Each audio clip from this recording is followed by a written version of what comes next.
Coming up on this episode of Common Denominator. All sides believe that their perspective is ingrained in freedom, right? So you have all these people who wanted to overturn Roe v. Wade saying, we are overturning it because we care about freedom of states to determine the laws of their state. But then you obviously have the other side saying, no, states can't do that. It's freedom over my body, my choice. This is Common Denominator, straight-up conversations with Moshe Popak. Relying on critical thinking and open-spirited debate, we invite you to find common ground on everyday issues and encourage you to be bold, to be optimistic, and to take action. To learn more, head to moshepopak.com, and we'd be so grateful if you'd like, share, and subscribe to the show. Now, here's your host, Moshe Popak. Hi, everybody, and welcome to Common Denominator. Today, finding common ground on the U.S. Constitution and how absolute it should be. We'll discuss current hotbed issues surrounding freedom of speech, freedom of privacy, and Roe v. Wade with Angela Cenedella, a practicing licensed attorney in New York. She's also News Nation's legal contributor and breaks down newsworthy trials for NBC News and Fox Nation. We're thrilled to have her on the show. Hi, Angela, and welcome to Common Denominator. Hi, Moshe. Thanks for having me. Thank you for joining us on the show. So we just saw last week a draft opinion from the Supreme Court seemingly to overturn Roe v. Wade.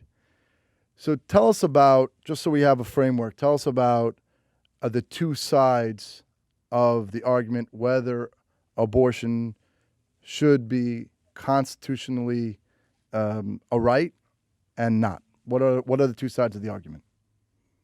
Well, there's two different axes through which we can see this. So first is obviously the moral axis, which is how most people talk about abortion, which is, are you pro-choice or are you pro-life? But legally, the axis is actually totally different. And it's more about judicial overreach and whether or not it is part of the judiciary branch's ability to limit something like the abortion right. So in Roe v. Wade, the Supreme Court actually granted a constitutional right to abortion, which didn't exist before. And with this new Supreme Court ruling, that was just a draft opinion, but that we expect to become an actual ruling, that will be totally overturned and no longer a right guaranteed by the Constitution. So in essence, do you think it has to do with the actual justices that are on the court and kind of, if it's a gray area, if they're conservative, they'll kind of swing their opinion that way? Do you think it actually swings that way and draft their opinion that way? Or because maybe during Roe v. Wade, it was a majority that was pro giving that constitutional right. Do you think it has a major part of that decision? Yes, without a doubt. So when Trump was looking at which justices to appoint, he actually said, I'm going to appoint a justice who will overturn Roe v. Wade. And so that is what we are seeing. We are seeing that this majority conservative court is actually overruling Roe v. Wade, which has been a central tenet of women's rights for 50 years, so over 50 years. So it's a big deal. And I do think it's political. It's impossible to say it's not political. Right. I could agree with you on that. What do you think about the breach and the release of? I don't recall ever seeing something like this, where there's this draft opinion and it was put out there to the public. How do you think that happened? I know they're doing, search, maybe a criminal probe, and trying to see what happened there. What do you make of that? Moshe, it's never happened before. That's why you've never heard of it. And Right. everybody is shocked. I mean, it totally undermines the integrity of the institution. It's such a small group of people who have access to these opinions before they're published. So most likely it was someone in the orbit of one of the clerks. So there are 36 clerks. Each Supreme Court justice has 4 clerks, but they are sworn to confidentiality. I mean, that is a central tenet of this entire branch. So it is shocking. Everybody is shocked. Never happened before, and hopefully will never happen again. Do you think that because of, I mean, we're seeing in the news, we're seeing all this backlash. Do you think the actual opinion will, in the essence, meaning, will they not decide this decision the way we've seen the draft, or you think that they're going to not necessarily ignore, but still come through with this opinion? So the way the process works is that there is still time for there to be changes in opinion and changes in this decision. However, it seems extremely unlikely. So after oral arguments, that is the point at which the justices go in a closed room, and it's at that point just the 9 justices, and they take a vote after the arguments to see who decides what, and then they decide who's going to actually write the opinion. So the majority opinion here, written by Alito, then will be circulated among all the justices. And then from there, it could possibly change, but it's so unlikely. I do think it is likely that the opinion might narrow. So Alito definitely took the most maximalist opinion possible and used extremely strong language, saying this was egregiously wrong. We're totally overturning it. It is possible that over the course of this time to when it's actually published, it will backtrack a little bit. But I don't think that it means that Roe v. Wade's going to stand. It means it'll be overruled, just maybe the opinion will be changed a little bit. And if it is overturned, where now does the rights of women to have abortions, where does it go now? If it is actually constitutionally overturned? So now it's in the hands of the state governments. And so each state will be able to decide the rights of its own people.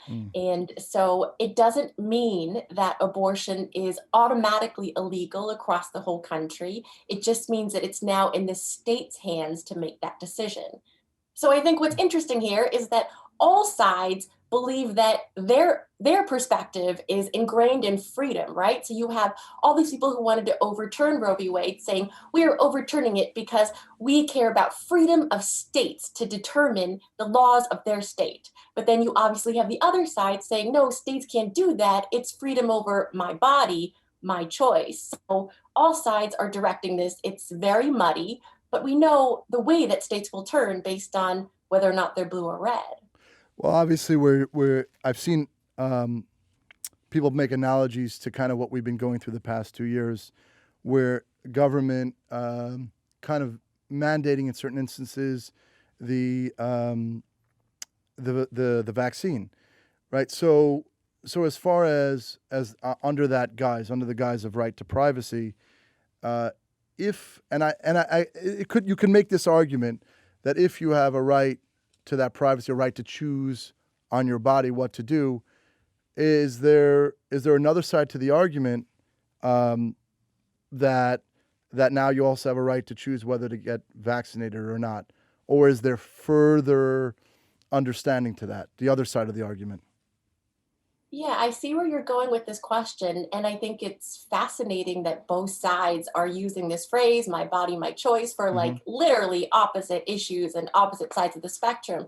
But I think that the ideas are very different. So with abortion rights, it is your body, and there's not really a public health issue at play here. But with the vaccine, I mean, the government has proven to have time and time again so much breadth to make a decision for the public health of the country. And I guess you could make that argument with abortion. It affects someone else, it affects your spouse or the father, et cetera. But it's not really a public health issue. So that's where it turns. So I guess I see that. So the argument for the other side would be because of the public health issue. Right. And I want to, so I guess we'll see, and there'll probably be, hopefully not. I mean, have you seen any other Supreme Court decisions where there's picketing and rioting? Do you recall any of that existed over, let's say, the past 50 years? Any other decision? Picketing and rioting happens, but not really to the degree where they have to fence off the Supreme Court, and also not in this window, because as I said, a draft opinion like this has not been leaked. So the picketing and rioting is with the attempt to change the judiciary's opinion. But if you understand the point of the Supreme Court, they're actually supposed to be above the people's opinion, right? They're not actually supposed to be swayed by public opinion. So the idea that Supreme Court justices would look out at this picketing and say, oh, well, now we're going to change our mind, would actually go against the entire point of the Supreme Court. So I don't think it's going to affect that much change.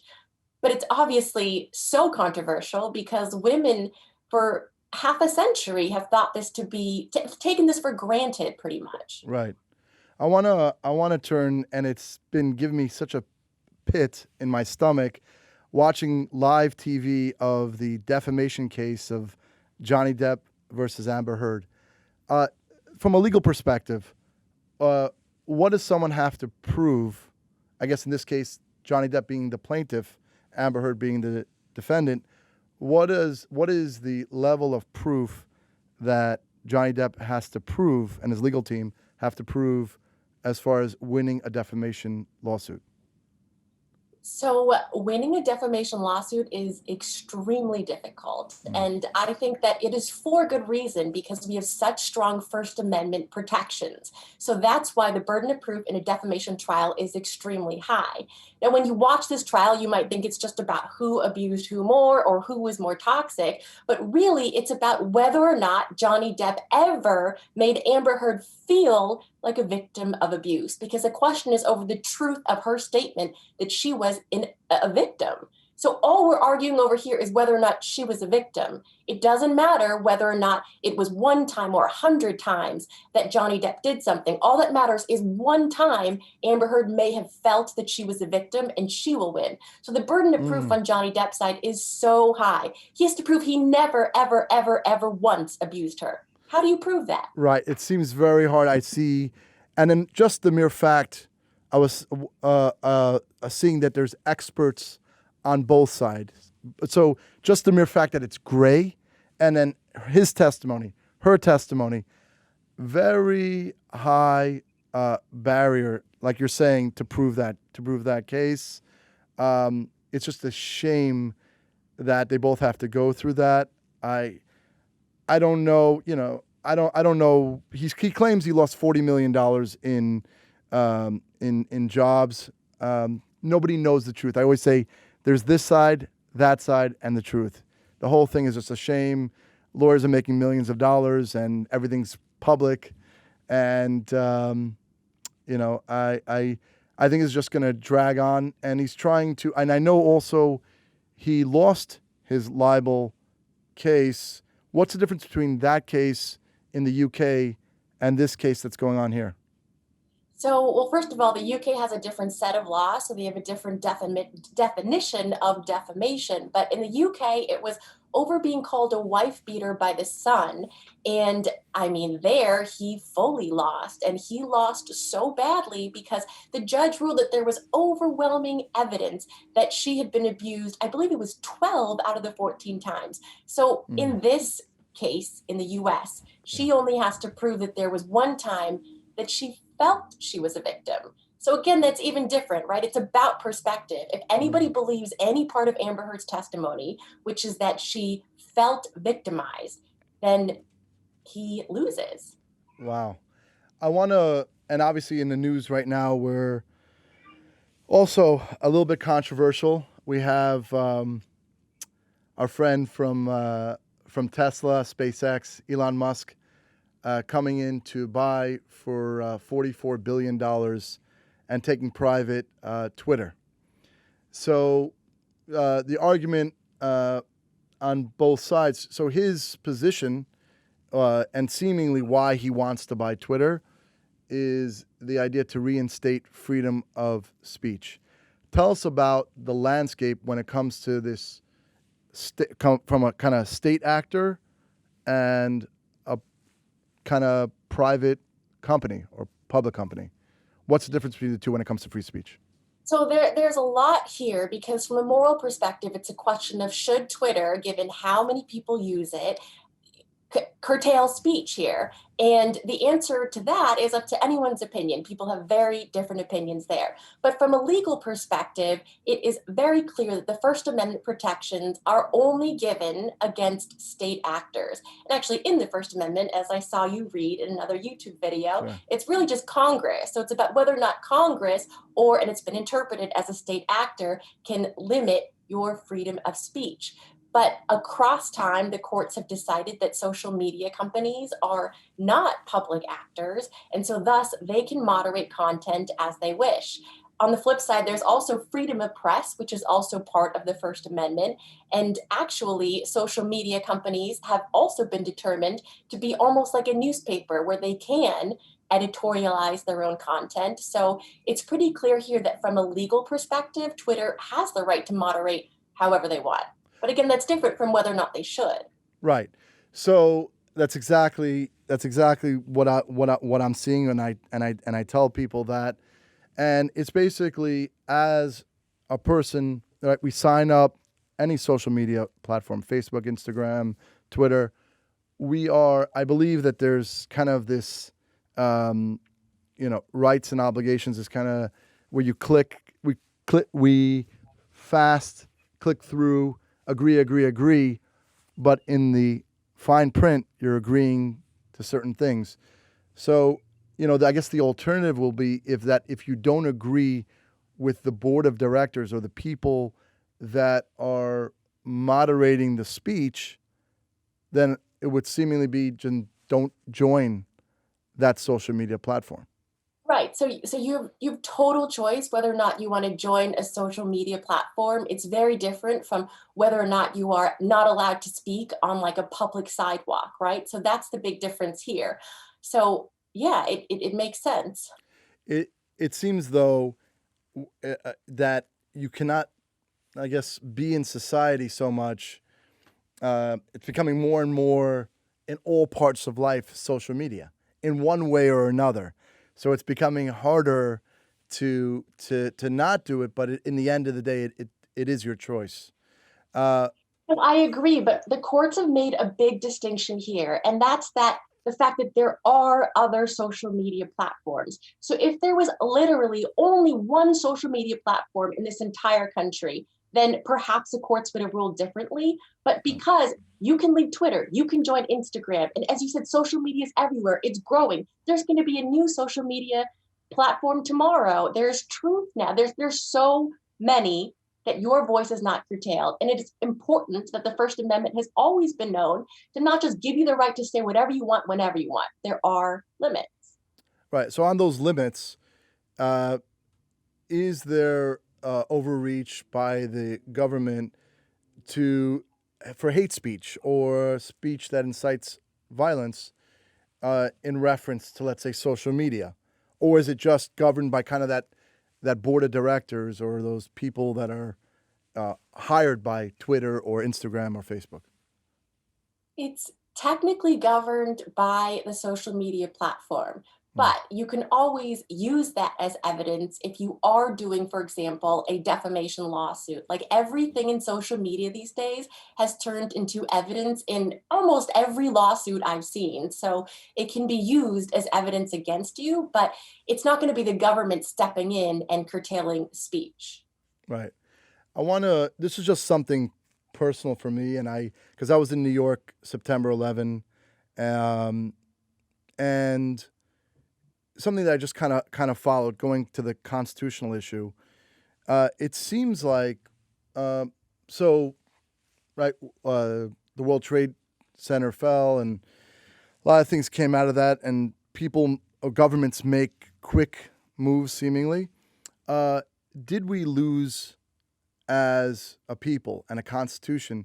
Did we lose certain rights to privacy after that point? I think the government did limit the definition of privacy by really leaning into the special needs exception of the Fourth Amendment. And in doing so, I would agree that yes, privacy has limited over the years. It seems to me, as a layperson, I'm just under the guise of terrorism, some of the rights that are given to us by the Constitution, they've been under that guise, um, they've taken away private people's rights. Are our cell phones and our internet usage and uh, things that we do in our private life, is it more monitored by the government because they're protecting the citizens against terrorism in the U.S.? Yes, absolutely, without a doubt. And I think part of the reason for that, though, is that digital developments and technology just far outpace how we can regulate them. And so perhaps if the digital landscape had existed like it does today for centuries, then we would have monitored that use by the government much earlier. But the ability of technology to just allow us to peek into people's houses, it just is much faster than what the courts can do. But I do think the court and people are starting to limit that a little more. People are starting to be aware of what the government is able to do without even warrants, even things like buying data and surpassing the need for a warrant. And so I think it will change slowly. A little bit more protections will come back. And just clarity on this, I remember also that for some reason, the actors during the September 11 bombing, apparently they went, if I remember correctly, they went to Guantanamo Bay and they couldn't find a place to have a trial. And I don't remember exactly what ended up happening, but it seemed like at some point they ended up going back to different countries and there was never a trial. They were held uh, in Guantanamo Bay for a bunch of years and there was never a trial. I don't recall ever seeing a trial for those actors.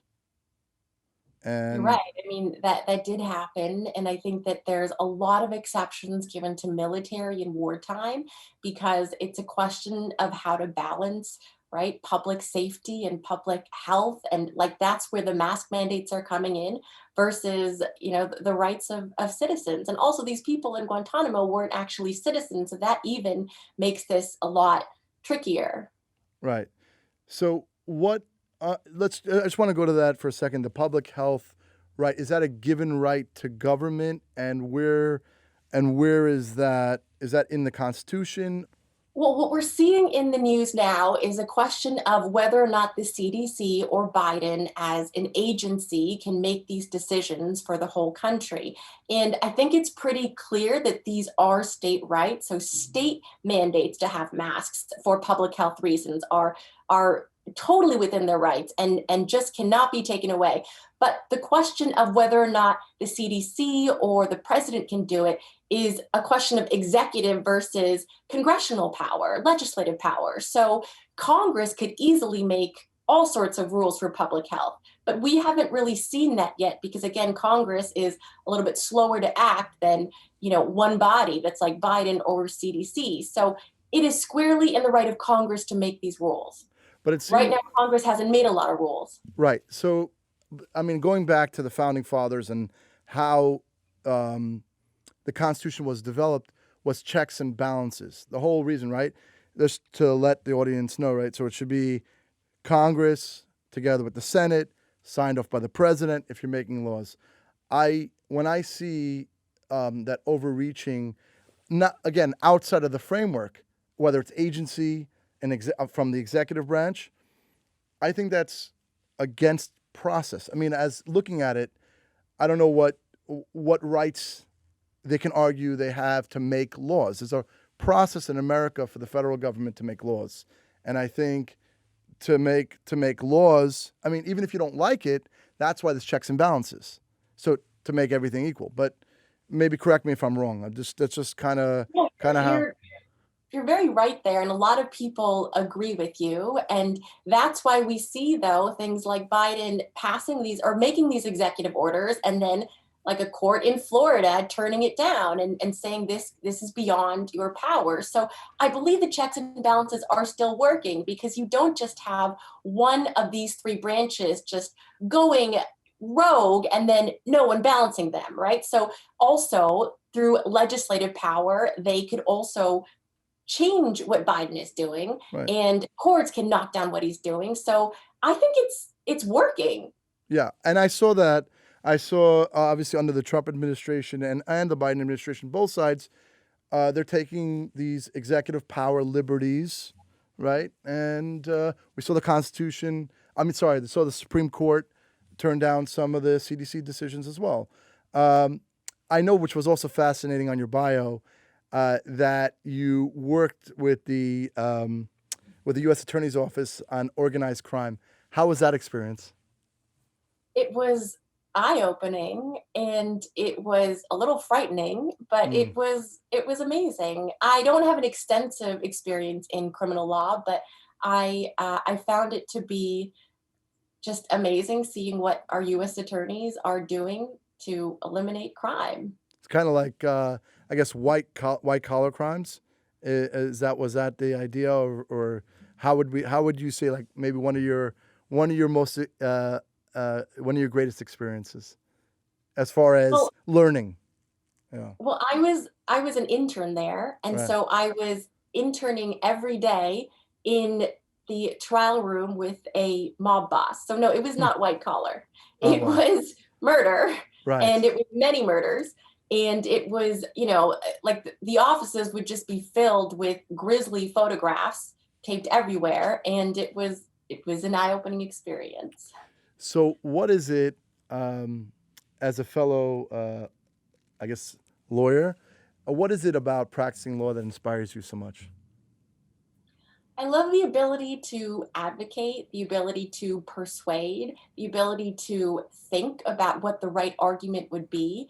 I also think that people don't understand that law affects every part of your life from the moment you walk out the door, not even just criminal law, but wherever you live, whether or not you lease an apartment or you own a house, it's all governed by laws. Every single website, you agree to terms and conditions. Like you're agreeing to contracts without even knowing it. And I was fascinated by that impact on our daily life. And I wish more people had access to the law, because it's unfortunate that only lawyers like you or I Sure. are trained to understand it.